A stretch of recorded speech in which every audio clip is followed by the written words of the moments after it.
Hello, my name is Jennifer O'Connell-Nozier. I'm a New York City-based artist. I've been an artist for my entire life, and when I say my entire life, I mean 43 years of constant work. Ballpoint pen and watercolor has been my focus, and most recently, I'm self-taught in animation. Quarantine was the beginning of animation for me. I had a grand scheme, but I couldn't find joy in my regular ballpoint pen and watercolors anymore.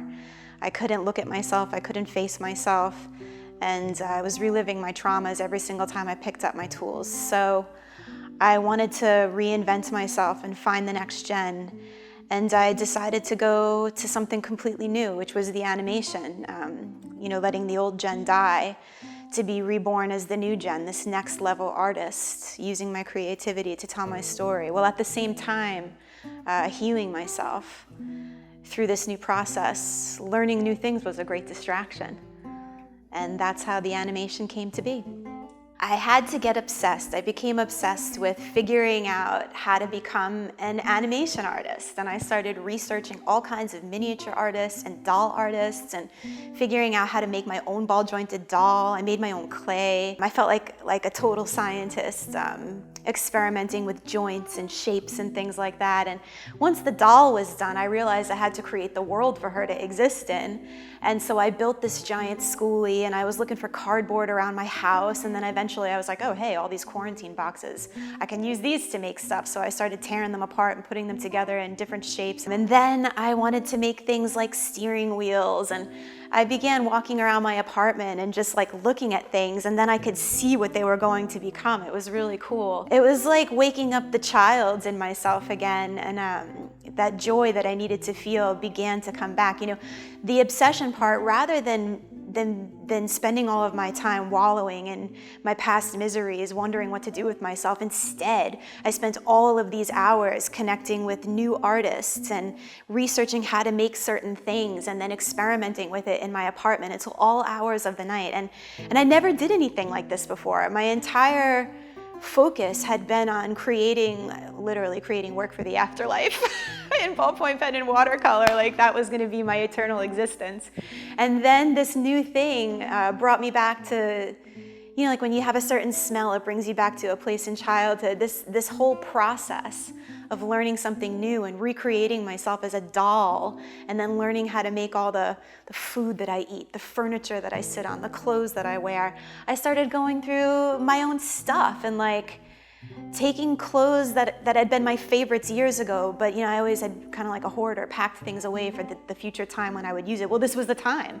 And so I started taking out old denim and t-shirts, and I found a pillowcase from my late mother, which drove me to now use them as like personal magic, like objects of power, and becoming like not only a scientist but an engineer, drawing out my blueprints and like looking around my house for all this stuff. It was like casting spells over my life. And I began to manifest that next Jen. She was becoming. One day became a week became a month became like 6 months, and the next thing you know, I have made all of these things based on all of this self-taught research and trial and error. And at the end, I felt as though I had transcended that place through the how I made it, just by using my own stuff and like taking up my time instead of, reliving old memories that were causing me pain, turning them into the abstract, and using my memories and my imagination to find a way to look at myself again in a way that I hadn't been seeing myself before. And this was like the release that I really needed. I could continue to look at myself through this making of all of these things. The theme of my work is myself and my own life, and the way that I explore myself through animation is through the characters, like Mr. Bigglesworth, the bunny. These are my spiritual companions. Mr. Bigglesworth, the bunny, who's the leader of the crew.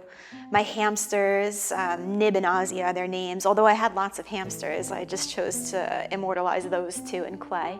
And they're the vulnerable characters in the spiritual group. And they're directed by Mr. Bigglesworth. And then there are the dogs, who are the guardians, the most loyal and loving of companions. Ella, who's actually still alive, the spotted pit bull, and Isabel, who's the standing guard dog. So I explore these themes of healing and the heart and the brain. These are the conflict within oneself, and the ways in which you can find pathways to healing. These are the themes of my work: the pathway to healing, the manifestation of the next self, and the symbols that explore those themes would be the spiritual companions and my parents, which are always there, in framed pieces behind me, or the cups of coffee, which you'll see at their graves. And combining them intuitively into the little narratives that make up the stories. That's how I hope to tell the story, through these themes, finding these pathways to healing by playing with these little symbols that I've created through my own personal magic, my own personal narrative. I learned how to use my voice to make these animations, literally my own voice, to do all of the sound effects, and I'd never done anything like this before, so I had to learn a couple of new apps like BandLab and the Stop Motion Studio app. I did everything on my phone, and I learned how to overlay tracks of myself, like singing or humming or making sounds to make the wind, like whoosh, or even sound effects like for like bubbles in the water and things like that. And then just by exploring the app, like all these little different features, I'd click on things and then learn, I can draw on them, and like drawing on hundreds of pictures to create the moving water and layering up colors. Things actually that I love about art making is layering up transparencies. And I did this with my finger within the app until I could manifest what I was visualizing. And then putting that all together and even learning the timing. Like, for example, it takes 30 pictures to create 1 second of movement in the animation. This was something I had to teach myself how to do, how to create fluid motion, and experimenting with the Bluetooth camera shutter. That really changed the world for me. And and my student even composed a song for one of my animations, and that was really cool. I had been showing these animations to my students and teaching them how to use the app so that they could do it for themselves.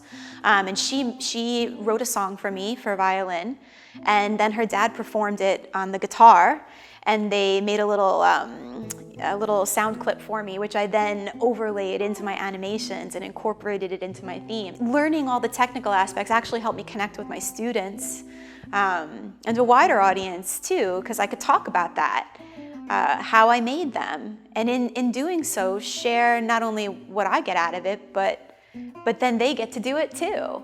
After 15 months of teaching myself something new and manifesting the next Jenn, the one that can heal herself and go on, and seeing myself, face these moments fearlessly and come out at the other end with this tool for self-help, I wanted to share it with my audience. I had kept it to myself for quite a while, but when I shared it, the feedback that I got was that it was so helpful.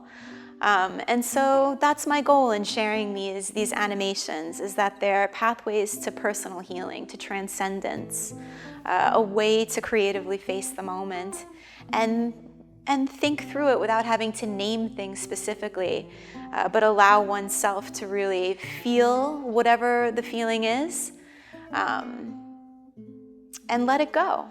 Let it go and find the way to the next best self, to the next person that you're going to be, that's going to enjoy the life.